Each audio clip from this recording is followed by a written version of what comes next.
अपनी लाइफ बिल्कुल सही ट्रैक पे चलानी पड़ेगी, फिर जाके ही वो अपनी लाइफ में कुछ एक्वायर कर सकता है। आज से पास्ट में 10 साल 20 साल पहले की अगर हम बात सोचें तो पेरेंट्स की मेनली एक जिम्मेवारी ये रहती थी कि पेरेंट्स ने बच्चों की कंपनी देखनी है कि मेरा बच्चा जाके घर से बाहर जा रहा, किसके साथ मिलना है उसका, उससे उसको रेस्ट्रेन करो, बुरी सोहबत में नहीं पढ़ने दो तो बच्चा आपका ऑटोमेटिकली सही ट्रैक पे लगेगा। बट आज की डेट में घर में बैठे बिठाए आप ऐब सीख सकते हैं, बुराइयां सीख सकते हैं। कंपनी की जरूरत ही नहीं है, बुरे लोगों से, बुरी सोहबत से, बुरे बच्चों से बचाने की कोई जरूरत ही नहीं है। आप घर में बैठे बैठे ही बुराई सीख सकते हैं। इसके लिए मैंने ये बताया कि आज की डेट में डिस्ट्रैक्शंस बिगड़ने के बहुत ज्यादा चांसेस हैं। ये आप लोगों पे डिपेंड करता है कि आप ये बड़ा क्रूशियल जो आपकी लाइफ का जो फेज है इसको कैसे यूटिलाइज करते हैं। ये यकीन मानिए जिस स्टेज पे, जिस लाइफ के मरहले पे आप लोग हैं, मेरा ये मानना है कि अगर 4-5 साल आप अपने करियर पे फोकस रहते हैं तो आप अच्छा अचीव करेंगे लाइफ में। और यहाँ पे 2-3 साल, 2 साल भी अगर आपका खराब हो गया तो उसके बाद आप कुछ भी कोशिश करें आपके हाथ कुछ नहीं आएगा। इसलिए आप लोगों से एक सजेशन भी रहेगी, इवन मैं इस एक्सटेंड तक जाऊंगा कि एक रिक्वेस्ट भी आप लोगों से करेंगे कि आप अपने आप को सही लाइन पे, सही ट्रैक पे लाएं। 30s जब आदमी क्रॉस कर जाए तो उसके बिगड़ने के चांसेस बड़े कम हैं। बट ये जो आपका लाइफ फेज जो है इसमें बहुत ज्यादा चांसेस हैं कि आप बुरे रास्ते पे लग सकते हैं। प्राइमरीली मैं आपको यही समझाने आया हूं। बाकी ड्रग्स से रिलेटेड या न्यू क्रिमिनल लॉज से रिलेटेड भी आपको थोड़ी बहुत जानकारी देंगे। जैसा कि आप लोग जानते हैं हमारे इंडियन पार्लियामेंट में लास्ट जुलाई 1 से न्यू क्रिमिनल लॉज लगे हुए हैं। मुझे लगता है कि शायद 10th ऑनवर्ड से बच्चे होंगे यहाँ पे, 10th ऑनवर्ड से 10वीं क्लास से ऊपर की जो बच्चे हैं उनको इतना पता होगा कि हमारी कंट्री में पुराने जो कॉलोनियल लॉज थे उनको रिप्लेस किया गया है।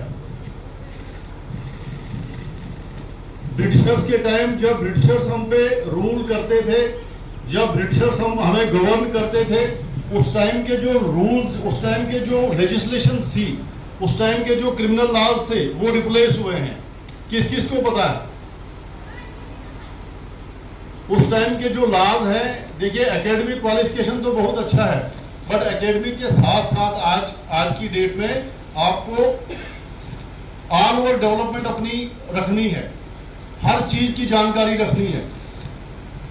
तो ब्रिटिशर्स के टाइम के जो हमारे रूल्स जो थे, ब्रिटिशर्स के रूल के टाइम का जो हमारा क्रिमिनल जस्टिस सिस्टम था वो रिप्लेस हुआ है। पहले इंडियन पिनल कोड था, आपने इंडियन पिनल कोड तो सुना होगा, इंडियन पिनल कोड आप लोगों ने सुना होगा। इंडियन पिनल कोड को हमारी पार्लियामेंट ने 2023 दिसंबर में हमारे पार्लियामेंट के दोनों हाउसेज ने पास किया। दोनों हाउसेज से पास होने के बाद प्रेसिडेंट ऑफ इंडिया ने उसको असेंट अपना दिया और फाइनली वो लॉज जो है 1 जुलाई 2024 से एप्लीकेबल हो गए हमारी कंट्री में। ये चीजें याद रखनी है कि लॉज पास कब हुए? दिसंबर 2023 में। ये आपको पता होगा कि कोई भी रूल, कोई भी रेगुलेशन, कोई भी लेजिस्लेशन इंप्लीमेंट तब होगी जब उसको पार्लियामेंट के दोनों हाउसेस, लोकसभा और राज्यसभा, पढ़ा होगा आपने, लोकसभा और राज्यसभा जो है मेजॉरिटी से उस एक्ट को पास करेंगे और पास होने के बाद प्रेसिडेंट ऑफ इंडिया जो है उसको अपनी एसेंट देगा, उस पर मोहर लगाएगा, फिर वो रूल्स, वो लॉज जो है इंप्लीमेंट होंगे कॉमन मासेस पे। तो ब्रिटिशर्स के टाइम के जो क्रिमिनल लॉज थे, क्रिमिनल लॉज से मतलब ये हो गया कि जो कोई क्राइम करेगा, क्राइम को डील कौन करता है? पुलिस करती है। पुलिस का क्या काम है? पुलिस का काम है लॉ एंड ऑर्डर को मेंटेन करना, safety and security of the common masses, prevention and detection of crime. जब कोई क्राइम हो जाए तो पहले इन लॉज के इम्प्लीमेंट होने से पहले जो ऑफेंसेस, जिस ऑफेंस में हम एफआईआर लॉन्च करते थे उसको इंडियन पिनल कोड कहते थे, आईपीसी। बट 1 जुलाई से हम उसको भारतीय न्याय संहिता के नाम से जानते हैं। आईपीसी आज की डेट में एप्लीकेबल नहीं है। अगर कहीं क्विज वगैरह होते हो स्कूल में और इस किस्म का यहाँ पे मतलब वो क्विज आपके होते हो तो ये जानकारी आप लोगों को होनी चाहिए। सेक्शन वाइज मैं नहीं चाहूंगा कि आपको सेक्शंस का पता हो, वो आपके साथ कंसर्निंग नहीं है। बट आईपीसी रिप्लेस किससे होगा ये जानकारी तो 10th 11th 12th के बच्चे को कम से कम होनी चाहिए। आईपीसी जो है रिप्लेस हो गया भारतीय न्याय संहिता से। ऐसे जब क्राइम होता था, क्राइम को डील जब हम करते थे, पुलिस जब इन्वेस्टिगेट करती थी तो उसको इन्वेस्टिगेट करते थे हम, हमारे लिए जो सेट एक प्रोसीजर था वो दिया हुआ था क्रिमिनल प्रोसीजर कोड में, सीआरपीसी शॉर्ट में। वो भी रिप्लेस हो गया है। CrPC now stands replace with भारतीय नागरिक सुरक्षा अधिनियम, BNSS, भारतीय नागरिक सुरक्षा संहिता, भारतीय नागरिक सुरक्षा संहिता। आईपीसी मैंने रिप्लेस आपको बताया हो गया किससे, भारतीय न्याय संहिता से। सीआरपीसी रिप्लेस हो गया BNSS शॉर्ट में। अगर क्योंकि थोड़ा सा हिंदी टाइप के नाम है, याद करने में, मेमोराइज करने में टाइम लगेगा। आईपीसी ड्राइविंग का 18 साल जो है, 18 साल से कम जो है गाड़ी चलाने का हकदार नहीं है, वो गाड़ी नहीं चला सकता, बाइक राइडिंग नहीं कर सकता। इस चीज पे अमल करें। लॉज बड़े स्ट्रिक्ट हैं। कहीं भी कोई माइनर ड्राइविंग करते पाया गया उसके पेरेंट्स को अरेस्ट किया जाएगा और उन पे बड़ी स्ट्रिक्ट पनिशमेंट होगी, इवन अप टू कि हम उनको इम्प्रिजनमेंट भी करेंगे, उनको जेल में भी डाला जाएगा। किसी भी सूरत में आपकी अभी एज नहीं है चलाने की, आप नहीं चलाएंगे। कहीं भी कोई लड़का मिला तो हम बड़ी सख्ती से पेश आएंगे। एक बात मैं ऐड कर लूं, जिस बच्चे के खिलाफ, जिस आदमी के खिलाफ पुलिस स्टेशन में कहीं एफआईआर लॉन्च हो गया, एफआईआर लॉन्च होने के बाद उसकी पढ़ाई करना या नहीं करना सब एक बराबर है, वो किसी काम का नहीं रहेगा। किसी भी काम में आप जानते हैं कि पुलिस वेरिफिकेशन बड़ी मस्ट होती है। और हमारे youth's life, the most people who are consuming drugs are our school going students, are our teenagers. Now I would like to request our SHO sir to please come and throw light on the same topic of drug addiction. Please students, give him a big round of applause.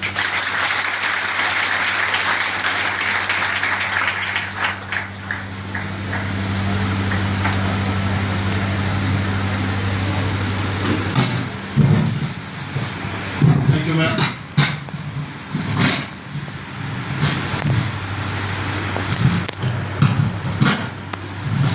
Respected principal,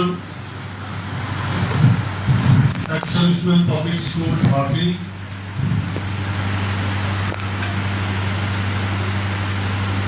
highly qualified faculty members of the school, dear students, a very good afternoon to all of you.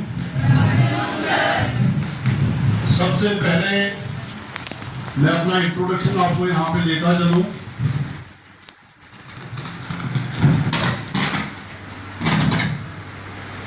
मैंने last month अप्रैल में यहाँ पे आपके Thathri police station में SHO join किया हुआ है। Basically I am from Kishtwar और पुलिस डिपार्टमेंट में लास्ट 22 ईयर से अपनी सर्विसेज दे रहा। डोडा डिस्ट्रिक्ट की बात करें,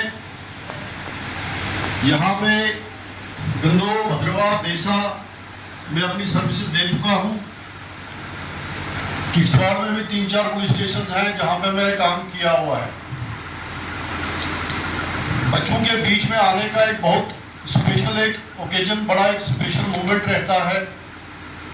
जब भी आदमी बच्चों के बीच में आता है तो हमें अपनी मेमोरी होती है। अपनी जो हमारी डे टू डे बड़ी एक हेक्टिक लाइफ रहती है, उसमें हम कहीं टाइम निकाल पाते हैं कि हम अपनी पास्ट को रिकैप्चुलेट करें, एक थोड़ा सा मेमोराइज करें।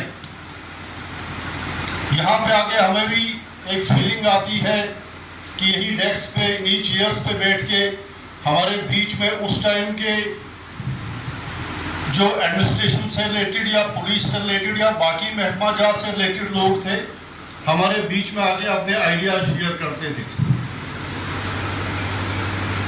बट हमारे टाइम में और आज के टाइम में आपने एक बात सुनी होगी कि change is the law of nature. हर चीज में चेंजेस आती हैं, और हमारा जो एडोलेसेंस पीरियड था, जिस टाइम पीरियड से, जिस लाइफ स्पैन से आप गुजर रहे हैं, उसमें और आज के टाइम में ये फर्क है कि आज के टाइम में डिस्ट्रैक्शंस बहुत ज्यादा हैं। एक बच्चे को बिगड़ने के बहुत ज्यादा चांसेस हैं। बच्चे को बहुत ज्यादा फोकस्ड रहना पड़ेगा अपनी लाइफ